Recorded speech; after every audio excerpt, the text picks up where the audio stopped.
can't believe it. I can't believe it. I can't believe it. You don't even know, but you're influenced by your genes, your relatives.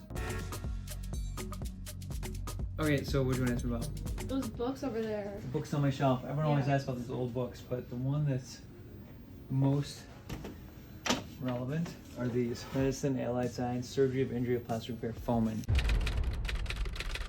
Sam Fomin was one of the first plastic surgeons in the United States. Following World War I, he went to learn from a guy by the name of Jacques Joseph. Jacques Joseph was the father of modern day plastic surgery. Jacques Joseph was in Germany. He was an orthopedic surgeon. After World War I, veterans started coming home from the war and they had trouble, their faces were disfigured. It was the first time ever that people survived the war. They survived their war injuries. They wanted to pass back into society, but they couldn't because their faces were deformed. So Jacques Joseph, as an orthopedic surgeon, decided to do these reconstructive surgeries. He did these reconstructive surgeries and he helped the people pass back into society. Then one day, after World War I, a kid comes to his office who's got ears that are sticking out like this. Mother says the kid's really disgruntled, he's upset.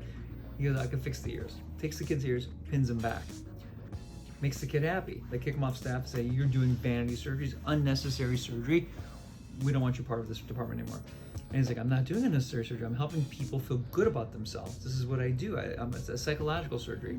It allows people to have self-esteem, to pass back in society. That's the origin of modern day plastic surgery. Sam Fomin was a professor here at the University of Illinois.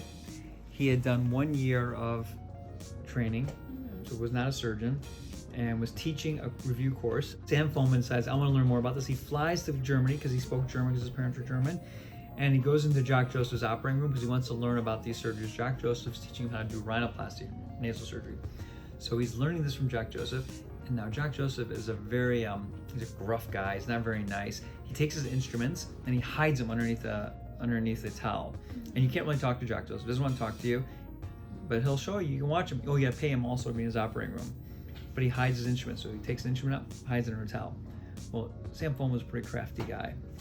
After the surgery's over, he went back to the operating room, paid off his Jacques Joseph scrub nurse, gave her 50 Deutschmarks and said, can you show me the instruments? She lifted up the towel, showed him the instruments. He sketched them all out, came back to the United States, had all these instruments created, and then started doing rhinoplasty at Cook County Hospital here in Chicago. Became one of the leading rhinoplasty experts in the world. Today, we have instruments called Fomin instruments. And Jacques Joseph and him got a little bit of a tiff. Jacques Joseph was unhappy. He's like, you stole my instruments. He's like, no, I didn't. When I was a kid, I had these books on my shelves. When I was 6, 7, 8, 9 years old, all I knew was that Sam Fomin was my uncle.